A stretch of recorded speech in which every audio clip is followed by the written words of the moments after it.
अस्सलाम वालेकुम, मैं हूं दौरान काकड़ एडवोकेट और आप देख रहे हैं मेरे यूट्यूब चैनल लीगल पॉइंट।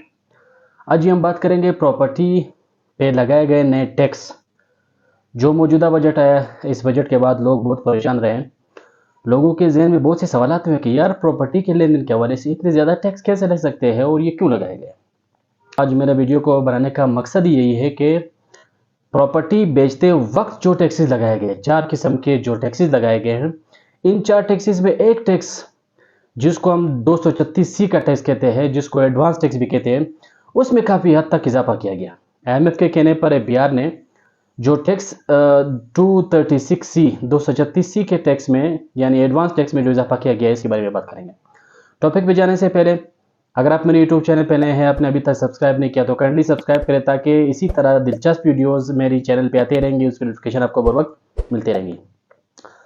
अब जो 4 किस्म के टैक्स लगते हैं प्रॉपर्टी बेचते वक्त, प्रॉपर्टी जब कोई लेता है उस पे इतने टैक्स नहीं लगते, उसके एक ही किस्म का टैक्स लगता है, वो पे भी कर सकता है कोई।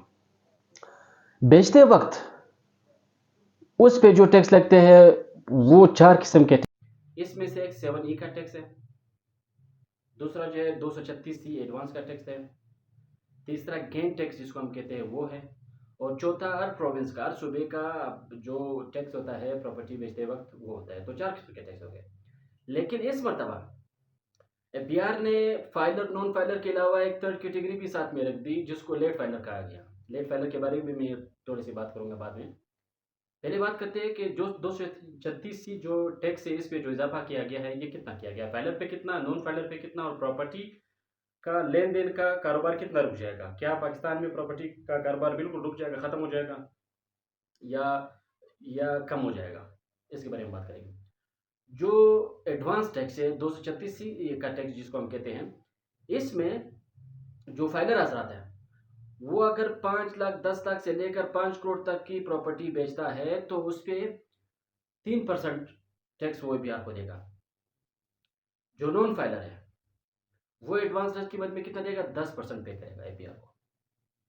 अब अगर प्रॉपर्टी की वैल्यू 5 करोड़ से ज्यादा है लेकिन 10 से कम है तो एडवांस टैक्स की मद में फाइलर व हजरात जो है 3.5% जो है वो टैक्स पे करेंगे बिहार को।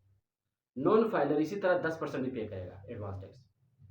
अब अगर प्रॉपर्टी की वैल्यू जो है वो 10 करोड़ से ज्यादा है तो एडवांस टैक्स की मद में फाइलर हजरात जो है वो 4% तक टैक्स पे करेंगे बिहार को। नॉन फाइलर जो है वो इसी तरह 10% ही पे करेगा। ये तो होगी फाइलर और नॉन फाइलर के बारे में बता दिया। अब जो जो तीसरी कैटेगरी लगेगी जिसको लेट फाइलर का नाम दिया गया। लेट फाइलर का मकसद ये मतलब ये है कि लेट फाइलर वो हजरात जो कि अपने फायदे के लिए, अपने अपने फायदे के लिए वो क्या करते थे, प्रॉपर्टी जब लेते थे या बेचते थे, वो टैक्स जो कंसल्टेंट है उसकी बिना पे उनकी उनकी बातों में आके वो क्या करते थे, फॉर द टाइम भी वो फाइलर बन जाते थे। फाइलर के बेनिफिट हासिल करके बाद में जो अपने घुसखोरे होते हैं, जो टैक्स होते हैं, वो जो टैक्स रिटर्न होती है वो टाइम पे वो पे नहीं करते थे। तो बीआर को इनके बारे में पता चल गया। अब ईपीआर ने क्या किया, इन लोगों के लिए भी, जो लेट फाइलर है उनके लिए भी स्लैब रख दिया।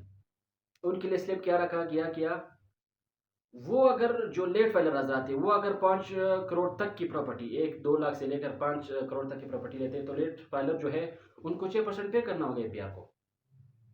और अगर वो प्रॉपर्टी की वैल्यू 5 करोड़ से ज्यादा है और 10 करोड़ से कम है तो वो 7% पे करेंगे ईपीआर को। और अगर प्रॉपर्टी की वैल्यू 10 करोड़ से ज्यादा है तो वो क्या पे करेंगे, वो 8% ईपीआर को पे करेंगे। तो बिहार ने इस मरतबा बहुत सोच समझ के काम किया है। बजट में उन लोगों ने खास तौर पर जो 236C का जो उन लोगों ने इजाफा किया गया है, ये बहुत ज़्यादा इजाफा है और बहुत कम लोग इसको बर्दाश्त करेंगे। इन टैक्सेस का इजाफा करने के बाद आप यूँ समझो कि पाकिस्तान में प्रॉपर्टी एक तरह से रुकी और रुकी जाएगी। पिछले 2-3 साल से प्रॉपर्टी की फ्लक्चुएशन जो वैसे भी जारी थी, कभी बढ़ जाती थी तो मोस्टली कम हो जाती थी। अब इस बजट के आने के बाद तो बहुत रुकी जाएगी और बहुत दब जाएगी और वो बिल्कुल ख़त्म हो जाएगी। और प्रॉपर्टी एक ऐसी चीज़ है, मोस्टली बहुत से लोगों ने किया है, जो जो सैलरी वाले होते हैं या जो कुछ कुछ बचा के एक चीज़, एक ज़मीन, एक जगह ले लेते थे, वो इसी वजह से कि कभी जब ज़रूरत पड़ जाती तो मैं इसको बेच दूंगा। तो अब उस पे भी इतने टैक्सेस लगाए गए हैं कि लोग परेशान भी है, और प्रॉपर्टी से जो मुंसलिक लोग हैं, जो प्रॉपर्टी का लेन देन करते हैं, वो लोग भी बहुत परेशान है कि यार ये किस तरह के टैक्स लगाए गए हैं। तो मुझे लग रहा है कि जो नया साल आएगा, नया साल का जो बजट आएगा, उसमें भी वो बहुत से टैक्सेस लगेंगे और ये प्रॉपर्टी हजरात के लिए बहुत से मसाइल पैदा करेंगे। तो उम्मीद अच्छे की रख सकते हैं। इंशाल्लाह मिलते हैं एक और अच्छे और दिलचस्प टॉपिक के साथ। तब तक के लिए आप अपना ख्याल रखें। अल्लाह हाफ़िज़।